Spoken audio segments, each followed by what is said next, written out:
Kita semua pernah diinformasikan tentang bagaimana The Economists at War atau para pakar ekonomi yang mempraktekkan ilmunya untuk memenangkan Perang Dunia Pertama dan Perang Dunia Kedua. Berulang-ulang sudah dikatakan bahwa dasar dari MMT, Modern Monetary, adalah para pakar ekonomi yang membangun kekuatan perang hingga mereka bisa menang perang dalam Perang Dunia Pertama dan Perang Dunia Kedua. Demikian halnya pada Perang Dunia Ketiga sekarang ini. Saat ini, secara fisik mungkin hanya perang di Ukraina dengan Rusia dianggap sebagai agresor penyerang. Namun, terdapat data lebih dari 26.000 private army di sana dari 27 negara dunia. Artinya, walau atas nama individu, namun secara negara ternyata cukup banyak juga yang terlibat. Dan kita bisa mengartikan perang di Ukraina adalah Perang Dunia Ketiga. Kita tahu bahwa untuk Indonesia, untuk menjadi negara besar, kali ini kita harus belajar dari Rusia, dari cara Rusia menangani perang secara ekonomi. Bagaimana walau harus membiayai perang, walau diembargo, walau kena sanksi ekonomi, namun rubel, mata uang Rusia, adalah mata uang terkuat di dunia saat ini. Mengapa bisa terjadi seperti itu? Kita semua mendengar informasi yang sama dalam beberapa minggu ini di seluruh dunia bahwa harga bahan pangan naik, barang langka tidak ada pemasoknya, harga energi naik, dan melemahnya banyak mata uang dunia. Kita membahas yang paling terakhir, mata uang banyak negara dunia kehilangan nilainya alias melemah yang terhitung sejak awal tahun 2022. Kita melihat yen Jepang yang melemah 18% terhadap US dollar terhitung sejak awal tahun, yang mana hal ini merupakan perlemahan yen terburuk dalam 27 tahun terakhir. Saat ini, 1 dolar sama dengan 136 yen. Dibandingkan dengan ketika Rusia menginvasi Ukraina, 1 dolar sama dengan 115 yen. Demikian juga dengan Korea Selatan. Di bulan Februari, 1 dolar sama dengan 1.200 won. Sekarang 1 dolar 1.300 won.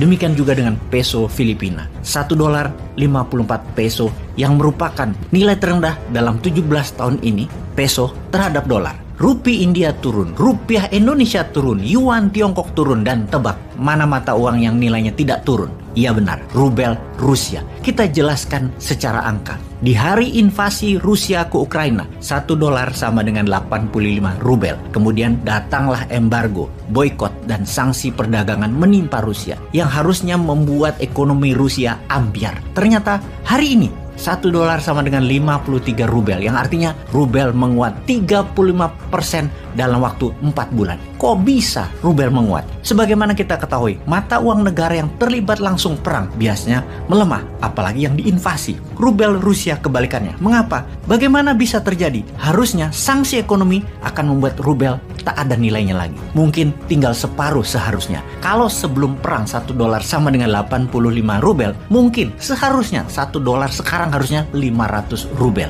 Tapi mengapa malah menguat? Yang terjadi karena 3 hal. Pertama, Rusia menjalankan capital control measure, yaitu tentang mengantisipasi langkah apa yang terjadi jika perang ekonomi dilakukan oleh pihak lawan. Untuk mempertahankan ekonomi Rusia, Rusia harus mempertahankan mata uang Rusia, yaitu rubel. Bank Sentral Rusia telah membuat kebijakan antisipatif jauh sebelum pihak barat bertindak menyerang ekonomi Rusia dengan sanksi, embargo, dan boykot, yaitu dengan strategi membuat uang dari Rusia tidak keluar Rusia atau keep the money inside Rusia. Misalnya, kalau Anda pebisnis di Rusia, Anda adalah perusahaan ekspor yang menghasilkan pendapatan dalam mata uang asing, katakanlah 100 juta dolar. Maka 80%-nya harus ditukar rubel Rusia. Tidak boleh keluar Rusia. Dipaksa menukarkan mata uang asing dengan rubel dan memaksa uang beredar di dalam Rusia. Alasan nomor 2. Pembayaran gas oleh pihak barat menggunakan rubel. Dengan kebijakan tersebut, kebutuhan akan rubel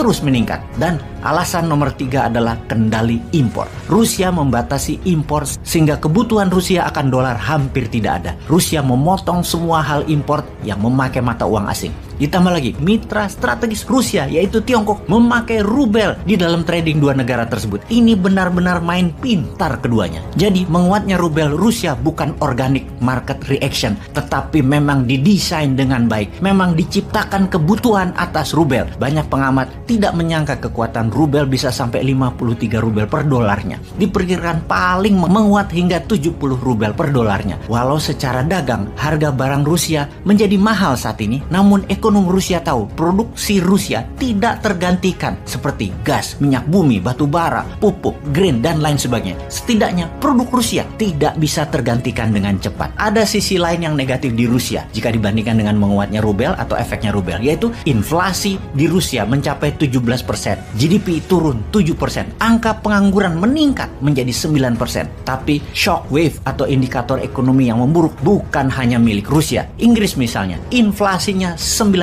yang merupakan terburuk dalam 40 tahun terakhir ini. Menambah parah keadaan, Bank of England memperkirakan inflasi Inggris akan double digit menjadi 11% di akhir tahun 2022 ini. Efeknya banyak demo di Inggris seperti pekerja kereta api di Inggris yang mogok kerja baru-baru ini. Yang kemudian para guru di Inggris sedang bersiap untuk demo yang menuntut pemerintah menangani masalah inflasi yang parah dengan misalnya menaikkan gaji mereka atau menurunkan pajak. Namun Boris Johnson, Perdana Menteri Inggris, tidak mau menuruti kehendak demo tersebut karena takut akan terjadi seperti di tahun 1970-an di mana pemerintah untuk menangani inflasi menaikkan gaji. Ternyata malah counterproduktif, malah meningkat inflasinya karena mereka malah spending barang-barang bukan buatan Inggris. Dengan informasi tersebut, sahabat semua, kita di Indonesia juga harus bersiap akan meningkatnya inflasi yang sampai saat ini belum diumumkan. Sudah lama loh nggak ada info yang biasanya BPS setiap bulan mengumumkan angka-angka tersebut. Kita tahu sih itu angkanya tidak bagus, namun jujur itu lebih baik, atau biar terlihat selalu bagus agar tahun 2024 nggak ada pilpres, diperpanjang 3 tahun ya gitu jabatannya. Ya monggo aja, kita dukung, sama tolong ada jabatan komisaris utama BUMN yang untung buat gua deh. Mana ya yang untung BUMN-nya?